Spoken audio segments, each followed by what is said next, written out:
Head constable, 50 lakhs.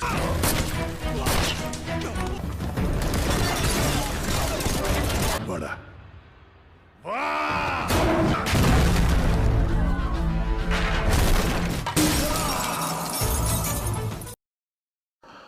Pengejaran mafia Mumbai berhasil ditaklukkan oleh Aditya, seorang polisi IPS Mumbai yang ditakuti semua penjahat yang berkuasa di Mumbai. Bahkan dengan brutal, ia menghabisi semua orang-orang yang mencoba menjadi kaki tangan mafia-mafia tersebut, hingga mendapatkan protes dari pihak hak asasi manusia dan para pejabat yang memegang peranan kepada mafia-mafia yang dihabisi oleh Aditya. Perayaan ulang tahun Amar didatangi oleh Aditya. Semua anak buah Amar mulai ketakutan ketika mengetahui kedatangan Aditya. Mereka mencoba menembaki Aditya, tapi dengan kelihayan yang dimiliki oleh Aditya, mereka selalu gagal. Amar, yang merupakan salah satu bos besar mafia di Mumbai, dilindungi oleh anak buahnya karena tahu Aditya datang untuk menangkap bahkan menghabisi Amar. Hingga tak lama mobil ambulans dan polisi datang, tapi mereka terlambat karena semua telah tewas di tangan Aditya. Kepala hak asasi manusia datang ke kantor Aditya dan memberikan surat peringatan untuk Aditya meninggalkan kantornya karena Aditya telah diskors. Aditya menolak, bahkan menampar salah satu petugas HAM dan menodongkan senjata kepada semua petugas agar mereka bisa pergi dari tempat itu. Karena Aditya menganggap apa yang telah dilakukannya adalah benar, hingga mau tidak mau ketua HAM pergi meninggalkan kantor tersebut. Hingga ia merasakan perbedaan di diri Aditya karena ia mengenal Aditya sejak dulu. Ia mendengar isu kalau mental Aditya terganggu sejak November tahun lalu saat ia masih di Delhi bersama putrinya bernama Vali. New Delhi 1 tahun yang lalu. Saat menikmati pesta bersama Vali, Aditya terpaksa meninggalkannya karena atasannya memanggilnya. Ia diminta untuk memperhatikan apa yang akan ia jelaskan tentang misi baru. Ia melihat gambar seorang raja obat-obatan terlarang yang menguasai Mumbai. Bahkan dengan kejamnya ia membakar 17 petugas polisi hidup-hidup di hadapan umum. Tapi sejak kejadian itu banyak masyarakat yang memandang sebelah mata petugas polisi yang dianggap gagal menangkapnya. Bahkan polisi menjadi malu untuk menggunakan seragam mereka. Aditya diminta untuk ke Mumbai menaklukkan mafia tersebut. Aditya yang tiba dengan Vali membuat semua anggota yang menyambutnya merasa senang bisa mengenal mereka. Hingga saat pertama kali ia datang, Aditya sudah merasakan ada yang tidak beres di antara para petugas. Melihat hal itu, Aditya langsung mengungkapkan rencana barunya. Aditya mendatangi sebuah rumah yang merupakan orang tua dari 3 orang wanita yang telah diculik. Ia meminta keterangan kepada kedua orang tuanya untuk mencari petunjuk. 3 orang tua tersebut pun memberikan keterangan tentang putri mereka yang sudah menjadi pengguna obat-obatan terlarang. Aditya mulai memimpin penyelidikannya dengan mendatangi sebuah rumah susun yang ada di pinggiran kota. Ia mengetuk sebuah pintu hingga seorang pria ketakutan melihat kedatangannya. Perkelahian pun terjadi, tapi tidak membutuhkan waktu lama untuk Aditya menaklukkan mereka. Semua anggota polisi yang ikut dalam operasi tersebut malah merasa takut, tapi merasa lega ketika Aditya memberikan mereka kode untuk datang dan membawa para penjahat yang telah ia taklukkan. Aditya juga telah berhasil mendapatkan 3 perempuan yang telah diculik tengah disekap di sebuah kamar. Tak lama Aditya menerima telepon dari wakil kepala Dewan Maharashtra, tapi ia tidak mengakui telah menyelamatkan anak perempuannya. Aditya mengiyakan dan meminta anggotanya untuk menyembunyikan ketiganya sampai waktu yang ditentukan mereka bisa keluar. Aditya memimpin pertemuan dengan semua anggota polisinya untuk tidak ikut menghadapi semua kejahatan yang ada di Mumbai ini. Aditya pun mengajak mereka dalam operasi perdagangan wanita dan perdagangan obat-obatan terlarang yang sangat tinggi di Mumbai. Hingga kepercayaan masyarakat meningkat, tapi Aditya tetap belum mengakui kalau putri wakil dewan belum ia temukan. Kesuksesan Aditya untuk menaklukkan para penjahat membuat salah satu mafia besar bernama Ajay Malhotra yang merupakan putra dari Vinod Malhotra menjadi marah. Aditya langsung mendatangi hotel milik Vinod Malhotra. Tapi di tengah perjalanan, Aditya dan anak buahnya dilarang untuk menemui Ajay Malhotra. Aditya dengan caranya akhirnya bisa membuat anak buah Vinod tidak berkutik dan anggota Aditya berhasil mengeluarkan anak-anak yang masih di bawah umur dalam keadaan mabuk. Tak lama Ajay Malhotra yang ditangkap malah menantang Aditya hingga membuat Aditya marah dan memukulinya hingga ia tersungkur, lalu meminta anak-anak tersebut memukuli Ajay juga untuk melampiaskan kekesalan mereka. Aditya melanjutkan jalannya. Ia membubarkan semua bisnis prostitusi yang ada di jaringan Vinod. Mereka membebaskan semua anak-anak yang diculik dan akan dijual. Aditya yang sudah melaksanakan tugasnya mencoba menghabiskan waktu dengan putrinya kali ini. Vali yang ingin ayahnya menikah kembali membuat kesepakatan hingga Aditya pun mengikutinya agar Vali tidak lagi memaksanya untuk menikah. Tapi Aditya malah gagal melakukannya dan membuat ayahnya malah seperti orang bodoh dan Aditya malah tertarik dengan wanita yang baru saja ia temui. Persidangan untuk kasus Ajay Malhotra mulai digelar. Vinod pun ikut hadir di persidangan itu dan meminta untuk tidak meneruskan kasus ini, tapi Aditya menolak. Namun Vinod telah meminta pengacaranya membuat laporan palsu yang mengatakan kalau Ajay Malhotra tidak berada di kamar saat 6 wanita itu diselamatkan dari dalam kamar hotel. Aditya malah menantang Vinod untuk berhati-hati karena ia juga akan menghancurkan benar-benar jaringan Vinod. Vali kembali meminta Aditya untuk mendekati wanita yang ia sukai. Aditya mengikutinya dan kali ini ia bisa berbicara dengan lancar dan berhasil membawa wanita tersebut ikut bersamanya.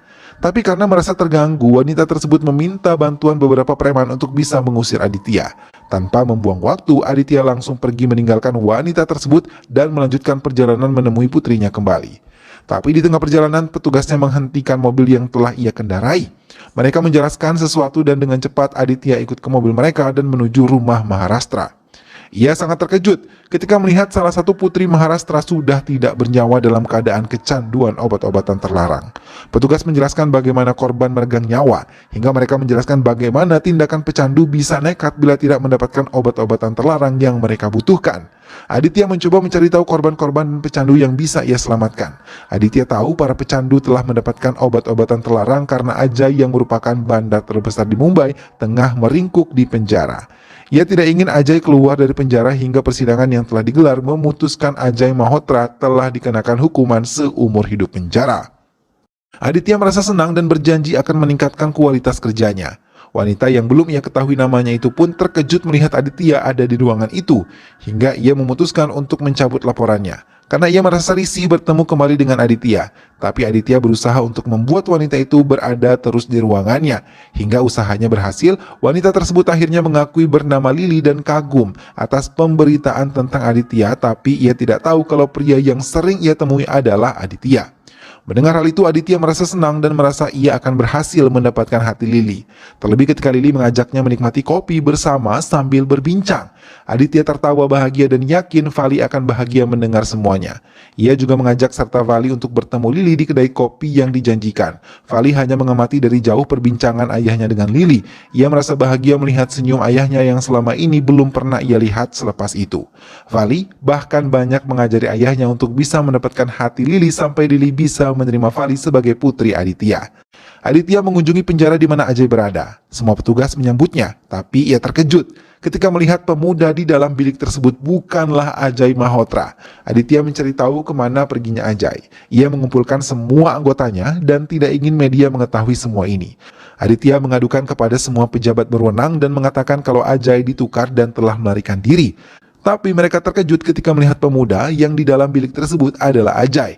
Melihat hal itu, Aditya tetap yakin Ajay telah melarikan diri. Hingga ia mendapatkan jaringan pemalsuan paspor dan visa yang mengurus Ajay dan mereka mengatakan kalau Ajay telah melarikan diri ke Thailand. Di Thailand, Ajay terlibat suatu keributan dan dibawa oleh kepolisian Thailand. Ia tidak tahu kalau pihak kepolisian telah bekerja sama dengan Aditya yang telah bergerak cepat menghubungi pihak kepolisian Thailand. Aditya pun menemui pejabat setempat dan meminta izin untuk membawa Ajay kembali ke India. Vinod yang mengetahui hal itu mencoba rencana baru untuk bisa menyelamatkan putranya. Tak lama Aditya menelpon Vinod dan menekannya kalau Ajay tidak akan pernah kembali kepada Vinod. Usaha Aditya pun berjalan dengan baik. Ajay bisa dibawa ke India dan kembali menemui Ajay palsu yang bernama Kuldeep.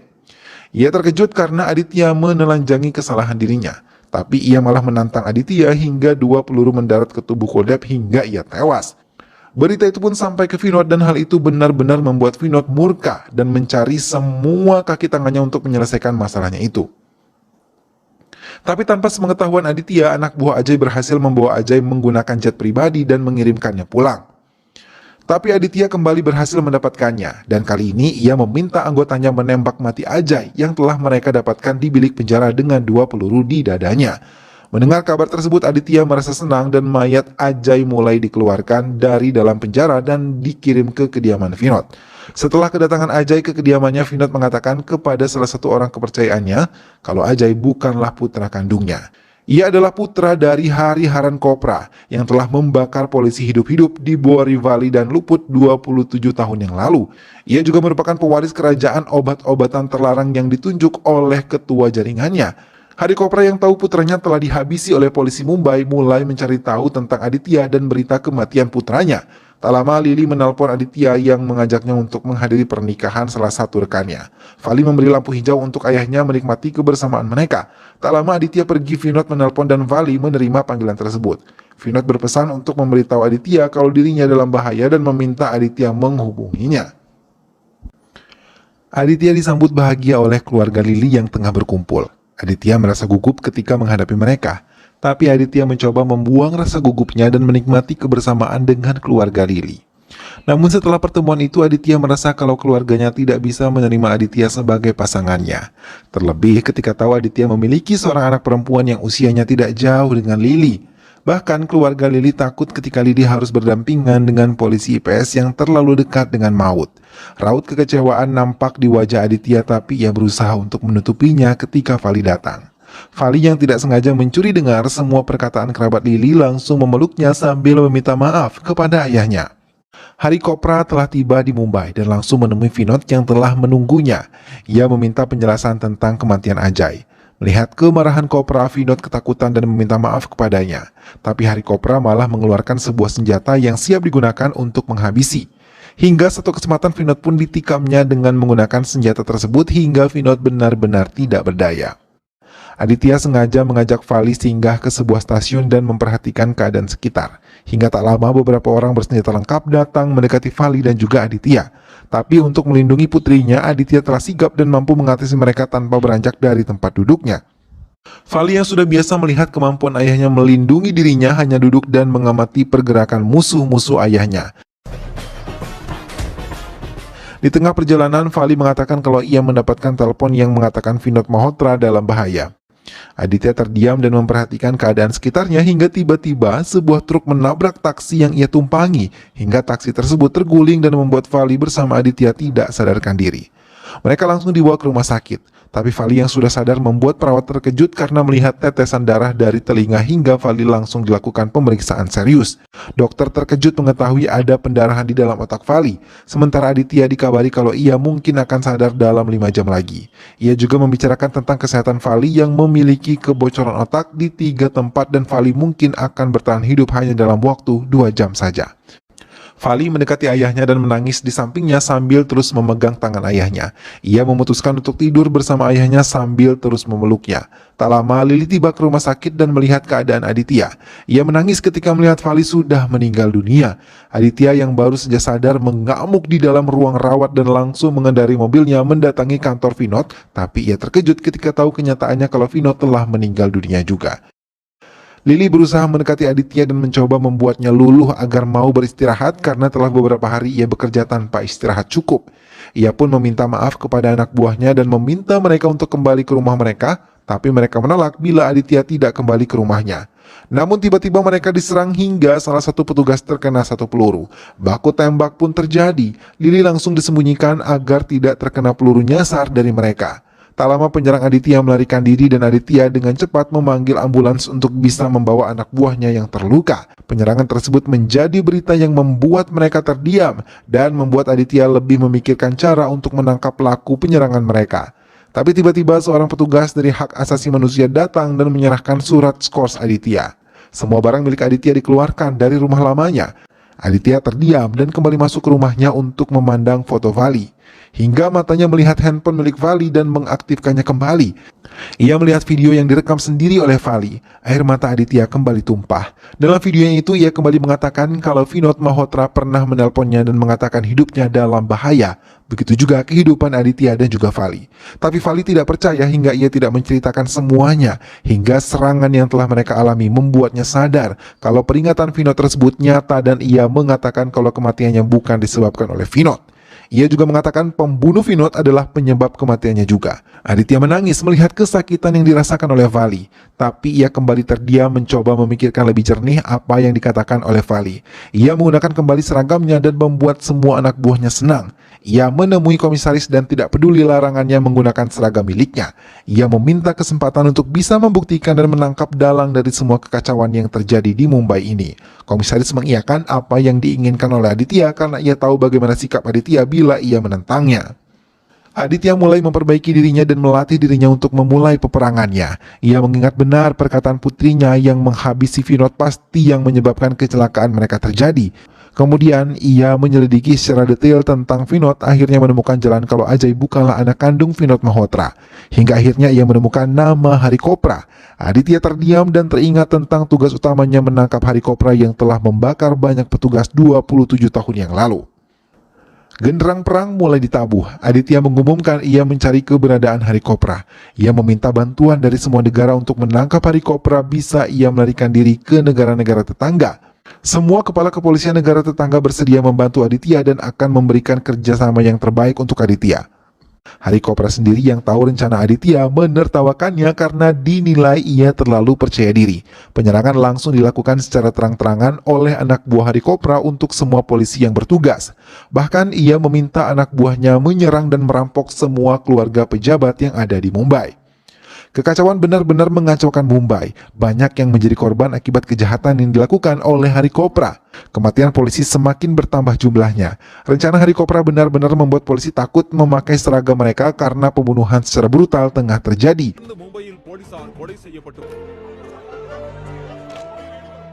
Aditya menemui narapidana yang ada di penjara dan memulai pertemuannya. Ia meminta kerjasama dengan mereka untuk menyelidiki keberadaan Hari Kopra, hingga menjanjikan mereka memotong masa tahanan bila mereka mau membantu. Mereka langsung menerima kerjasama tersebut hingga pihak Hari Kopra pun mengetahuinya. Semua bekerja dan mulai mencari keberadaan Hari Kopra. Hingga mereka menemukan nama Pramod Gupta yang merupakan orang kepercayaan Hari Kopra dan Vinod Malhotra. Hingga jaringan kejahatannya pun mulai terbuka dan mereka mulai tahu kalau ia adalah orang kepercayaan Hari Malhotra. Aditya membawa semua anggotanya untuk menyerang markas Hari Kopra yang telah diketahui. Dalam penyerangan itu, Hari Kopra pun terkena tembakan polisi. Baku tembak tidak bisa mereka hindari dan Pramod Gupta juga ditemukan tengah bersembunyi. Hari Kopra yang telah bangkit berhasil melarikan diri, tapi Aditya tidak ingin melepaskannya. Ia mencari tempat di mana Hari Kopra pergi. Hari Kopra mendatangi tempat di mana ia membakar 17 petugas polisi hidup-hidup pada 27 tahun yang lalu. Ia melihat banyak yang berdoa di tempat itu. Tak lama ia menelpon Aditya dan mengancam akan menghabisi keluarga 17 petugas yang telah ia habisi bertahun-tahun yang lalu, yang kali ini mereka tengah berdoa. Mendengar hal itu, Aditya merasa geram. Para keluarga yang mendengar percakapan Hari Kopra terkejut dan tak lama Aditya datang untuk menyelesaikan masalahnya. Ia melihat Hari Kopra tengah duduk seorang diri dan berhasil menyandera semua peziarah tempat itu. Ia bahkan membakar semua handphone milik mereka. Aditya yang melihat hal itu langsung membuang senjatanya dan Hari Kopra mengejeknya karena kematian Vali. Ia menyesali karena Aditya juga tidak tewas dalam kecelakaan itu. Dengan sombongnya ia menantang Aditya untuk berkelahi dengannya.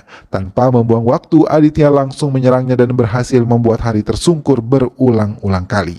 Tapi Hari Kopra adalah lawan yang tangguh. Hingga berulang kali ia tersungkur, ia masih bisa bangkit dan menyerang kembali Aditya. Ia mengambil sebuah senjata dan menembak secara membabi buta ke berbagai arah. Dan saat Aditya bersembunyi, ia menemukan sebilah pisau dan langsung melemparkannya ke arah Hari.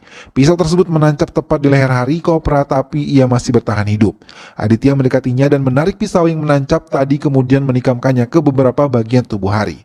Petugas datang untuk membawa tubuh Hari dan dalam peringatan 27 tahun pembantaian tersebut, seorang anak kecil dengan sikap lugunya mendekati Aditya dan memberikan tanda hormat hingga membuat Aditya kembali bersemangat menghadapi tugas berikutnya. Film pun selesai.